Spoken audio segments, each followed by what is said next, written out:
Hello friends, this is Nitika and welcome to NST classes.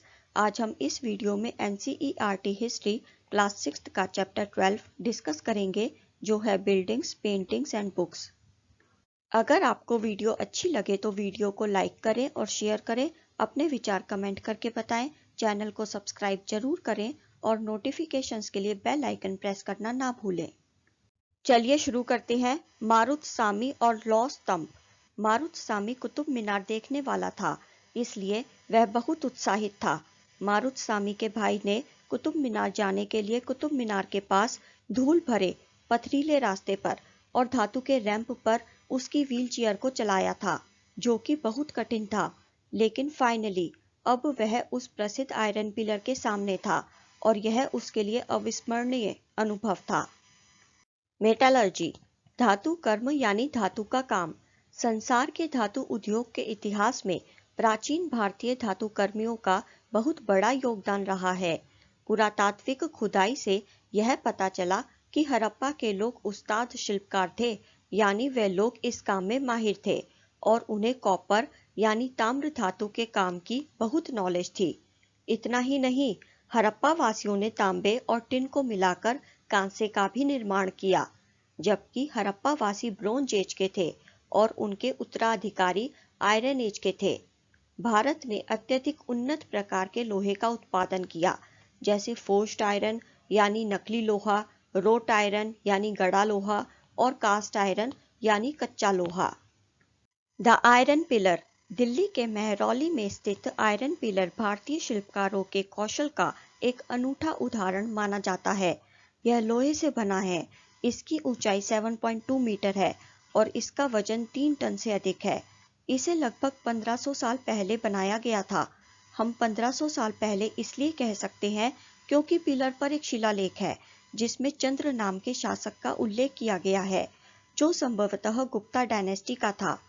आश्चर्यजनक बात तो यह है कि आयरन पिलर को बने इतने साल हो गए, लेकिन अब तक इसमें बिल्कुल भी जंग नहीं लगा। Buildings in brick and stone, हमारे शिल्पकारों का कौशल बची हुई इमारतों में भी दिखाई देता है, जैसे कि स्तूप। स्तूप कई प्रकार के होते हैं, जैसे गोल, लंबे, बड़े और छोटे। सभी स्तूप कुछ सामान्य विशेषताएं रखते हैं। वहाँ एक स्मॉल बॉक्स है जो कि स्तूप के सेंटर में रखा गया है। इस सेंटर को हम स्तूप का दिल भी कह सकते हैं। इस डिब्बे में बुद्ध या उनके अनुयायियों के शरीर के अवशेष, जैसे उनके दांत, हड्डी या राख या उनके द्वारा उपयोग की जाने वाली चीजें, साथ ही कीमती पत्थर और सिक्के हो सकते हैं। रेलिक कास्केट का मतलब है अवशेष का डिब्बा। इस डिब्बे को धरती के नीचे दबा दिया जाता था। बाद में ऊपर से मिट्टी की ईंट या पकी हुई ईंट की एक परत बनाई जाती थी। उस पर एक गुंबद नुमा संरचना बनाकर उसे नक्काशीदार पत्थर की पट्टी से ढक दिया जाता था, यानी गुंबद में नक्काशी किए हुए पत्थर लगा दिए जाते थे। यह देखिए the great stupa at Sanchi, जो कि मध्य प्रदेश में है। इस तरह के स्तूपों को बनाने में कई शताब्दियां लग जाती थी, जबकि ब्रिक माउंट यानी ईंट का टीला संभवतः अशोक के समय का है, लेकिन रेलिंग और प्रवेश द्वार उसके बाद के शासकों ने बनाए थे। स्तूप के चारों ओर अक्सर एक पथ हुआ करता था, जिसे प्रदक्षिणा पथ के नाम से जाना जाता था। यह रास्ता रेलिंग्स से घिरा हुआ था। इस रास्ते में दाखिल होने के लिए प्रवेश द्वार थे।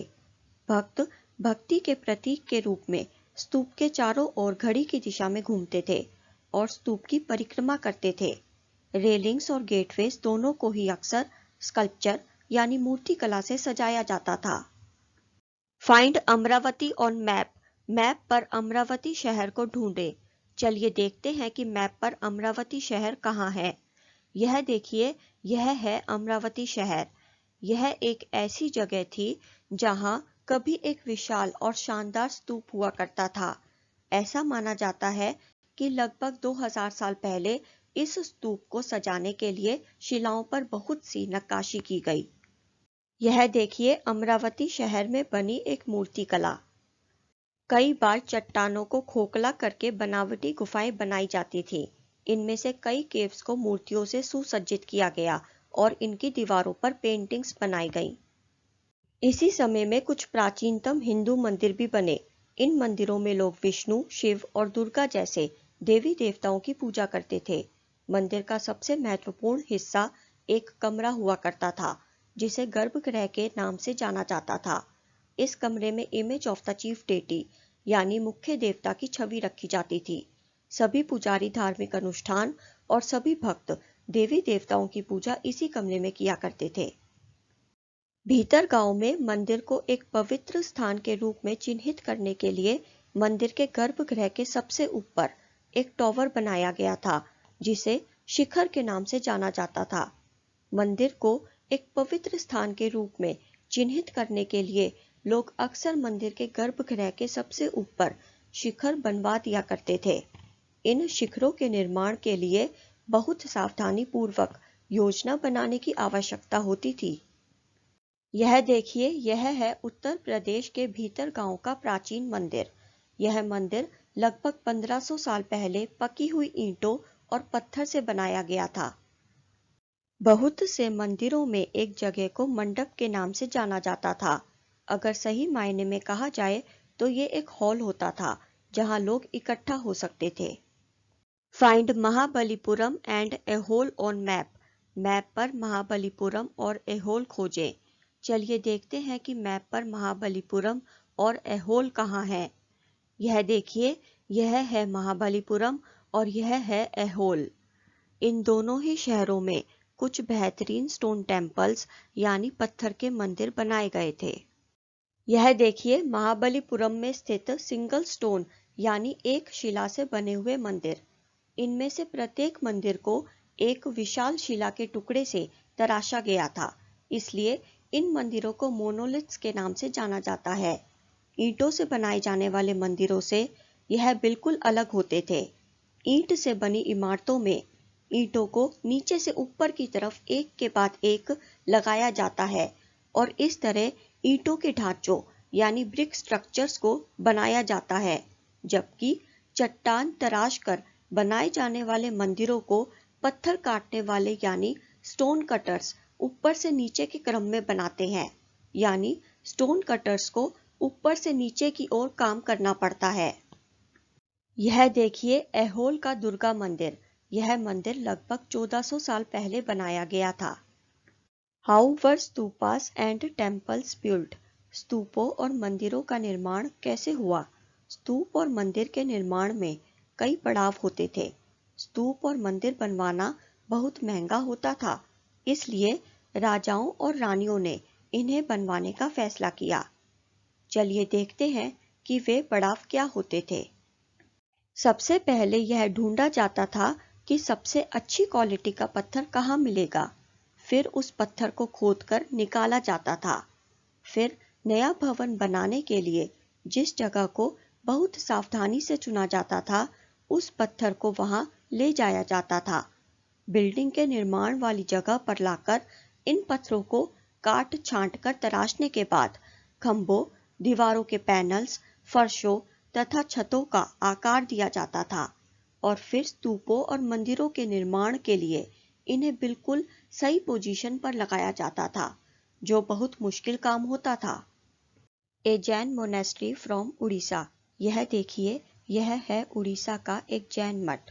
इस 2 मंजिला इमारत का चट्टान की सतह पर निर्माण कर उसे नक्काशी से उकेरा गया। इस चित्र में बने कमरों के प्रवेश द्वार पर ध्यान दें। यात्रा पर जा रहे जैन भिक्षु आराम करने के लिए इन कमरों में ठहरते थे और मेडिटेशन करते थे यानी ध्यान करते थे। शायद राजाओं और रानियों ने शिल्पकारों को अपने खजाने से पैसा देकर इन शानदार संरचनाओं का निर्माण करवाया। इसके अलावा जब भी भक्त इन मंदिर और स्तूपों में आते थे तो वे अक्सर अपने साथ उपहार लाते थे, जिनका उपयोग इमारतों को सजाने के लिए किया जाता था। फॉर एग्जाम्पल, हाथी दांत का काम करने वालों के एक संघ ने सांची में एक सुंदर प्रवेश द्वार के लिए पैसा दिया। सजावट के लिए पैसा देने वालों में अन्य लोग भी शामिल थे, जैसे व्यापारी, किसान, माला बनाने वाले, इत्र बनाने वाले, लोहार और ऐसे पुरुष और महिलाएं जिन्हें केवल उनके नाम से ही जाना जाता था, क्योंकि उनका नाम वहां बने हुए पिलर्स, रेलिंग्स और वॉल्स पर खुदा हुआ था। यदि आपको कभी भी ऐसी किसी इमारत में जाने का मौका मिले तो आप ये याद रखें कि सैकड़ों लोगों ने ऐसी इमारतों को बनाने और सजाने में अपना बहुत योगदान दिया था। यानी सीधे तौर पर कहा जाए तो हमें उन सैकड़ों लोगों के काम को महत्व देना चाहिए और उनके काम की प्रशंसा करनी चाहिए। यह देखिए नेशनल म्यूजियम न्यू दिल्ली से एक मूर्ति का चित्र। अगर आपको वीडियो अच्छी लगी हो तो वीडियो को लाइक करें और शेयर करें। अपने विचार कमेंट करके बताएं। चैनल को सब्सक्राइब जरूर करें और नोटिफिकेशंस के लिए बेल आइकन प्रेस करना ना भूलें। See you in the next video. Till then, goodbye. Thank you so much. Thanks for watching.